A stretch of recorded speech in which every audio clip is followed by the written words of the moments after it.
I'm one of the founding members of the Refugius Society that is active in Rohonc or Rechnitz in Burgenland, Austria. And I have several motives. First of all, my great-grandmother, she was from a Jewish family from Nagyvárad. And so my grandfather was a Jewish person, and he had to emigrate from his home place, Italy, and with his sisters. So Jewish people having to flee Europe is in my family history. And also Hungarian Jewish influence is in my family. So that is very natural. As an artist, as a pianist, maybe I am more sensitive to immaterial things, such as memory is. And actually, the music as we play it is a very fugitive element. It is played and it is gone, and it's fleeing. And it can only exist in our imagination. It is not something that you can touch. Music you cannot touch. You can hear it, and it will pass. And either you remember, and you can do something with it, or it's lost. So there you have a very close connection to memory. Without memorizing, you cannot even listen to a piece of music, because in order to understand it, you have to remember the beginning and to follow it and then come to the end. So that's why the memory. But what you do, it's a fight already, you know. What will be the solution of your fight? What do you think? Very good. Before I was answering just the why do I do this. Now we come to how is it going.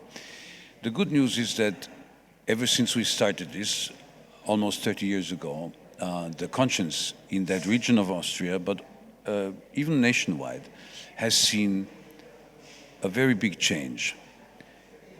People nowadays in Rohonc, in Burgenland, are growing up. Young people can grow up and see and even touch and listen, at least in our museum, to the story that is the true story. So it's a fight against ignorance. On the other hand, you are right, it is a fight, because with all the initiatives that have taken place, and of course Rechnitz is not the only one, there have been many more in Austria, we still see that there is racism in society, there is anti-Semitism, there is whatever you want to call it, anti-this, anti-that, people hating each other. And so in this way, our fight has not been successful yet. Well, the first answer, you cannot preach to the people that do not want to listen. It's impossible, be it in history or be it in religion. What you can do is you can leave behind, not everyone is always ready to listen and learn. Some people are busy, some people hate, some people are stupid, but they may change. So some we can reach right away. We do this every year, there are media, there is coverage, and others we do not reach right away, but we leave the sign behind, so at the time when they are ready to learn, they will come and they can find and read and see and listen and be touched. So that is the solution. There is no instant solution for everyone. Schopenhauer said that people only learn through pain or punishment, and I'm afraid some of it is true. So when times will get worse, and they are in some respects getting worse, people will be punished for not listening. I know it's from my personal life.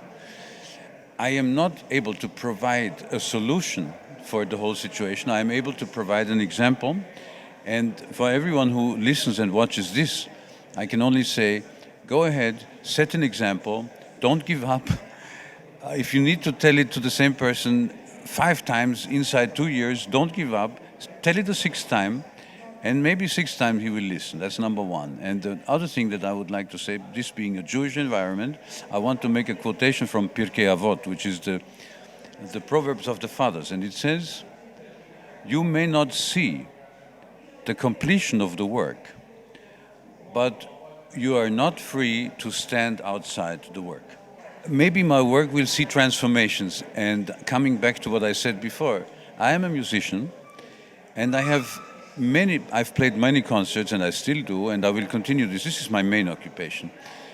And I truly believe that many of the concerts that I do carry the message in one way or another. I cooperate with Jewish musicians, I cooperate with Arab musicians, I cooperate with Gypsy musicians, and I have this feeling that when I play Bach and how I play it and what I say in between, it still carries the same message.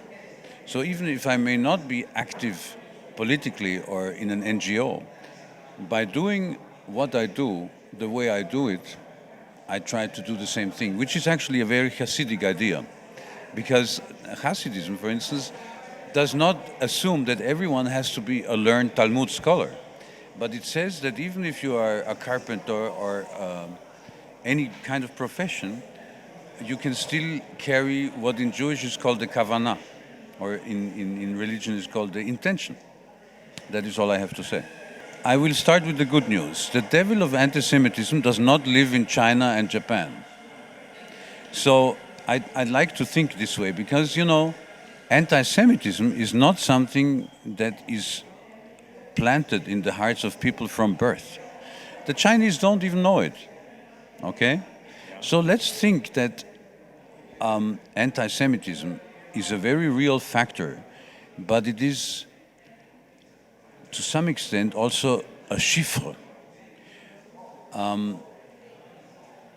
We should teach everyone, everywhere, not to hate anyone, but to love all human brothers.